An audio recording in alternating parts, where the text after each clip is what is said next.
उनको गिरफ्तार किया गया। यही वो बाइक है जो जिस युवक की हत्या हुई है, उसकी ये बाइक है। आप देख सकते हैं कि बाइक क्षतिग्रस्त हालत में यहाँ पे पड़ी हुई है। कहीं ना कहीं तनाव बढ़ता हुआ नजर आ रहा है। लेकिन इस वक्त सबसे बड़ी जो इसमें बड़ी खबर जो इस बात निकल करके आ रही है कि जो 2 बीजेपी कार्यकर्ता है जो बीजेपी से रिलेटेड है, उनको गिरफ्तार कर लिया गया है और छपरा में अब इंटरनेट सेवा बंद कर दी गई है। चूंकि ऐसा माना जा रहा है कि इंटरनेट सेवा शुरू होने से तनाव और बढ़ सकता है। तनाव कम करने की कोशिशों के तहत इंटरनेट सेवा को बंद करने की बात कही जा रही है एसपी के द्वारा। संतोष गुप्ता, न्यूज़ 18 छपरा। और ये तस्वीर हम आपको दिखा रहे हैं वहां की। बताया जा रहा है कि ये 2 जो पक्ष है उनके बीच में संघर्ष हुआ और उसके बाद फायरिंग हो गई।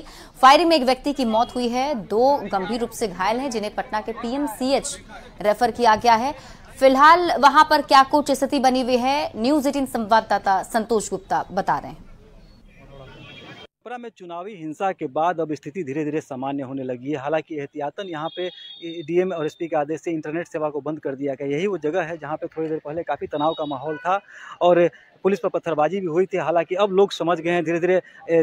पूर्व मंत्री जितेंद्र राय यहाँ पहुँचे हैं और लोगों को समझा बुझा करके शांत करा दिया गया है। अब यहाँ स्थिति धीरे धीरे सामान्य होने की ओर अग्रसर है। और जैसे कि जो मृतक है उनके शव को फिर से यहाँ पर लाया गया, तो उस शव को भी पोस्टमार्टम के लिए वापस सदर अस्पताल भेज दिया गया और विधि व्यवस्था को बहाल करने की पूरी कोशिश जो की रही थी उसमें अब सफलता मिलती दिख रही है। एसपी ने साफ तौर पे कहा है कि जो भी दोषी होंगे उन्हें बख्शा नहीं जाएगा और दोषियों के ऊपर कार्रवाई की जाएगी। जैसे कार्रवाई की बात की, 3 लोगों को अभी तक गिरफ्तार किया जा चुका है। हालांकि अभी तक कोई प्राथमिकी दर्ज नहीं कराई गई। एसपी ने कहा कि जैसे ही प्राथमिकी दर्ज कराई जाएगी, प्राथमिकी में दर्ज जो भी नाम सामने आएंगे उनके ऊपर पुलिस उचित कार्रवाई करेगी। तो कुल मिला के कहा जाए कि छपरा के जो चुनावी हिंसा के बाद जो भिखारी ठाकुर चौक पर हालात बने थे वो धीरे धीरे अब सामान्य होने लगे हैं और जिंदगी फिर से पटरी पर लौटने लगी है। संतोष गुप्ता, न्यूज़ 18 छपरा। वहीं छपरा में हुए बवाल पर जेडीयू और बीजेपी ने सवाल उठाए हैं। जेडीयू के मुख्य प्रवक्ता नीरज कुमार ने लालू परिवार पर बड़ा आरोप लगाते हुए पूरे मामले की जांच की मांग की है। नीरज कुमार का कहना है कि वोटिंग के समय रोहिणी आचार्य के साथ भोला यादव कैसे नजर आ रहे थे। सवाल यह उठता है कि चुनाव के दिन जब जिले के बाहर रहने वाले लोग या निर्वाचन क्षेत्र के बाहर रहने वाले लोग उनको जिला बदर कर दिया जाता है, तो आखिर भोला यादव रोहिणी आचार्य के साथ कैसे घूम रहे थे। चुनाव आयोग को इस पर गंभीरता से देखना चाहिए। और साथ ही साथ इतिहास में चुनाव रद्द हुआ है वहां लालू प्रसाद जी जब चुनाव लड़े हैं, तो लालू जी के पूरे परिवार और उनके पूरे सिस्टम का चुनाव आयोग को देखना चाहिए कि उनका मोबाइल का सीडीआर जांच हो कि क्या सामाजिक उन्माद फैलाने में लालू परिवार की भूमिका है। तो छपरा में हुए बवाल पर बीजेपी नेता और बिहार सरकार में मंत्री नितिन नवीन ने कहा है कि आरजेडी के लोग 2005 के पहले का दौर वापस लाना चाहते हैं, लेकिन वे भूल गए हैं कि बिहार में एनडीए की सरकार है। दोषियों पर कड़ी से कड़ी कार्रवाई की जाएगी।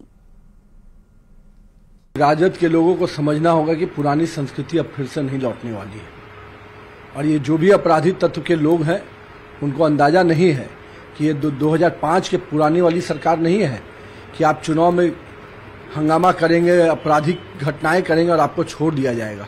ऐसे जो भी अपराधी हैं जिन्होंने भी इस घटना को अंजाम दिया है और जिसके भी संरक्षण में दिया है, उन सबको महंगा पड़ेगा और पूरी तरह से उन पर कार्रवाई होना सुनिश्चित है। छपरा में हुई हिंसा पर बिहार के पूर्व उप मुख्यमंत्री तारकिशोर प्रसाद ने आरजेडी पर सवाल उठाए हैं। तारकिशोर ने कहा कि इस घटना की पटकथा कल ही लिखी गई थी जब रोहिणी आचार्य और आरजेडी के नेताओं ने बूथ पर हंगामा किया था। बीजेपी ने पूरे मामले की जांच की मांग की है। राजद की उम्मीदवार श्रीमती रोहिणी जी जिस प्रकार से बूथ पर जाकर हंगामा करवा रही थी, उसी समय लग रहा था कि आज की वो पटकथा लिख चुकी हैं। और जिस प्रकार से राष्ट्रीय जनता दल के लोगों ने उस बूथ पर हंगामा किया और न्यूसेंस किया, शरारत किया, यह तो दुर्भाग्यपूर्ण है। यह तो देखिए जंगल राज में जिस प्रकार से राष्ट्रीय जनता दल के लोगों का आचरण था, वो कल उस आचरण को दिखाने का काम किया और उसी का परिणाम है कि आज गोली चली और अनावश्यक उस क्षेत्र को एक तरह से कहा जाए तो उपद्रव में डाला गया। यह तो सुनियोजित चाल है और हम इसकी निंदा करते हैं। इस पर जांच होनी चाहिए। आखिर उनके लोग जो 200 मीटर की सीमा है किसी भी मतदान केंद्र का, उसके अंदर अगर प्रवेश कर रहे हैं तो या तो अनाधिकृत है, वो तो कार्रवाई होनी चाहिए इससे तमाम लोगों पर।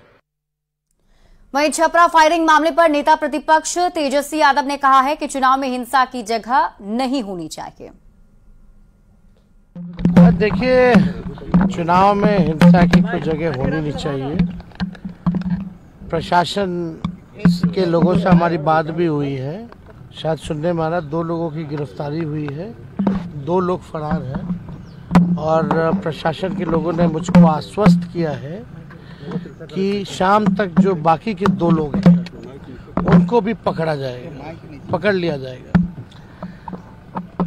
कुछ लोग हैं ऐसे जो हार की बौखलाहट से इस तरह का काम होता है, लेकिन चुनाव में इस तरह के लिए कोई जगह नहीं है और प्रशासन को, लोगों को इस बात को देखना चाहिए।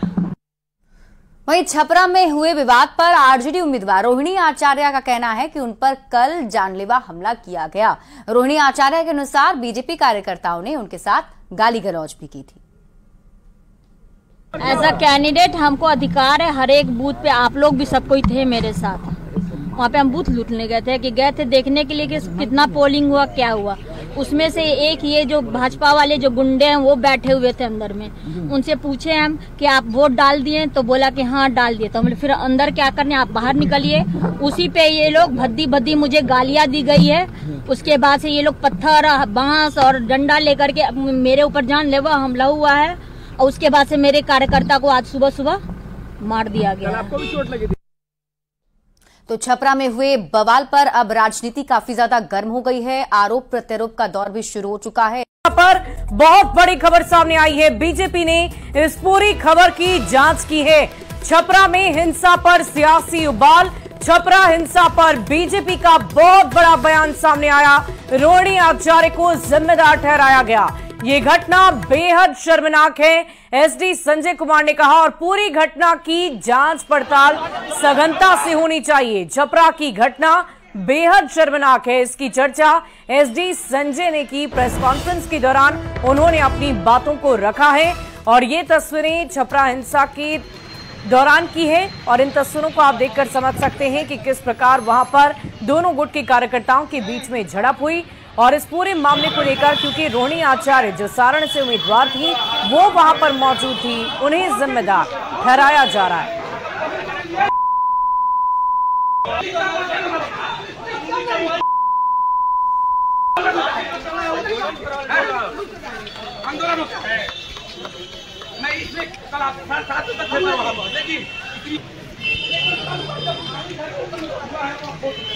चुनाव के समय अलग अलग पोलिंग बूथ पर पूरी अपनी पुलिस फोर्स, सुरक्षा फोर्स के साथ और कुछ उनके साथ उनके लोग थे और उन बूथों पर जाकर के बार बार वो मतदाताओं को डराने धमकाने का काम कर रही थी और लोग वहां कह रहे थे कि कृपया आप यहां से जाएं, यहां पर बूथ छापने का काम नहीं होता है। उसके बावजूद भी वो अलग अलग जगह